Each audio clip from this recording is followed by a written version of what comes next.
আপনার মেয়ে মিষ্টি ও সহপাঠীকে মেরেছে, তাই ওকে এই স্কুল থেকে বের করে দেওয়া হচ্ছে। ওকে নিয়ে যান। আমাদের স্কুলে আচার ব্যবহার ছাড়া গরিব নিম্নবিত্ত বাচ্চাদের ভর্তি করা হয় না। তুমি ওকে মেরেছো? এখনো মারিনি। তাই নাকি?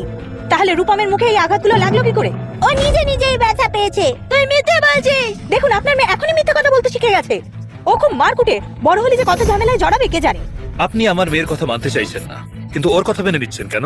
রূপমের বাবা একজন উচ্চ শিক্ষিত মানুষ, একজন শিক্ষিত নাগরিক যিনি বিদেশে থাকেন, আর উহু গ্রুপের একজন সিনিয়র এক্সিকিউটিভ। এমন ভালো পরিবারের বাচ্চা কিভাবে খারাপ হতে পারে? আর নিজেকে দেখুন, ভালো জামা কাপড় পরলেই নিজের জাত বদলানো যায়, ছোট লোক আমি ছাড়া যায়। তোর গা থেকে গন্ধ বের হচ্ছে। তোরা দুজনে ছোট লোক, গরিব লোক। এই স্কুলে তুই পড়বি কি করে রে? আচ্ছা, তাহলে পরিবার দেখে ঠিক ভুলের বিচার করেন, আসল ঘটনা কি হয়েছে সেটা জানার চেষ্টাও করেন না। নয়তো আবার কি? বড় লোক বাড়ির বাচ্চারা কম দুষ্টুমি করে, আর গরিব ঘরের বাচ্চারা মারপিট করে, ঝামেলা করে, অসভ্য কোথাকার। ডিরেক্টর দাস, কি হয়েছে কি? মিস্টার দত্ত, আপনি একদম ঠিক সময় এসেছেন। আপনার বাচ্চাকে এই মেয়েটা মেরেছে, তাই আমরা ওকে বের করে দিচ্ছি। উনি হলেন ওর অভিভাবক। এক্ষুনি, এই মুহূর্তে আমার ছেলের কাছে তুমি ক্ষমা চাও। আমি এখন সত্যিই রেগে আছি, তাই বাজে বকো না।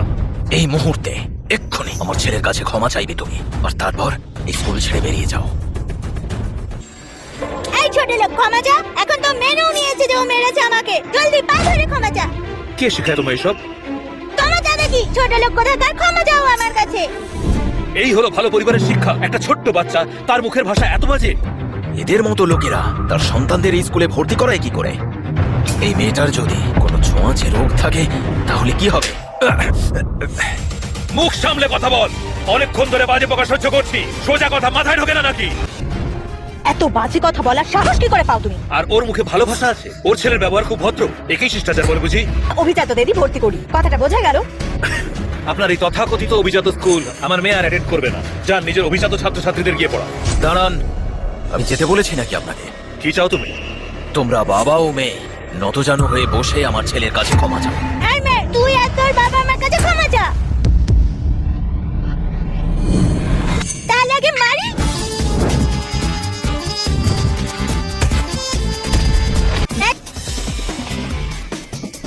এত বড় সাহস তোর! দাঁড়া, দেখাচ্ছি। তোর এত সাহস, তুই আমার গায়ে হাত তুললে? তুই কি জানিস আমার কি পদমর্যাদা? তুই, তোমার পুরো পরিবারই অসভ্য আর অশিক্ষিত। কাকে অসভ্য এবং অশিক্ষিত বলা হচ্ছে? সিইও ম্যাডাম, আপনি এখানে কি করছেন? আপনি জানেন না এই লোকটা ভদ্রবেশী একটা অসভ্য, আর ওই অসভ্য মেয়েটা আমার ছেলেকে মেরেছে। আর ওই লোকটা আমার গায়ে হাত দিয়েছে।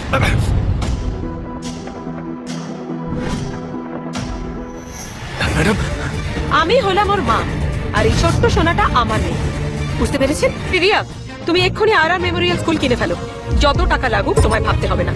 আর তোমাদেরকে এই চাকরি থেকে বরখাস্ত করা হলো। তোমাদের জিনিসপত্র নিয়ে বেরিয়ে যাও। তুমি জানো আমি কে? হ্যাঁ, আমাকে কাজে নেওয়ার জন্য অসংখ্য কোম্পানি লাইন দিয়ে আছে। আরে তোমাদের কোম্পানির কি হবে? আমি একজন বিদেশ ফেরত নামী লোক, মুহূর্তে তোমাদের শেষ করে দিতে পারি। তোমাদের ব্যবস্থা করছি আমি। স্যার, স্যার শুনুন, ওরা বললো যে ব্ল্যাক ড্রাগন সোসাইটির কোনো ক্ষমতা নেই, আপনি তাড়াতাড়ি আসুন। আরে তোমাদের দম থাকলে এখানে দাঁড়িয়ে অপেক্ষা করো। আজ তোমাদের শেষ না করতে পারলে নিজের নাম বদলে ফেল। দাঁড়িয়েই আছি, আর তোমার মতো অসভ্য অভদ্র লোকেদের নাম বদলে ফেলাই ভালো।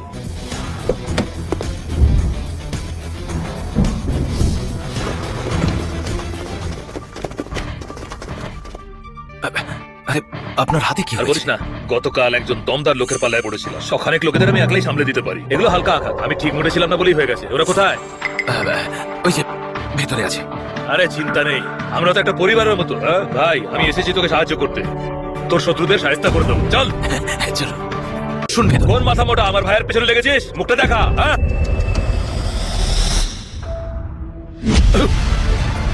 চন্দন স্যার,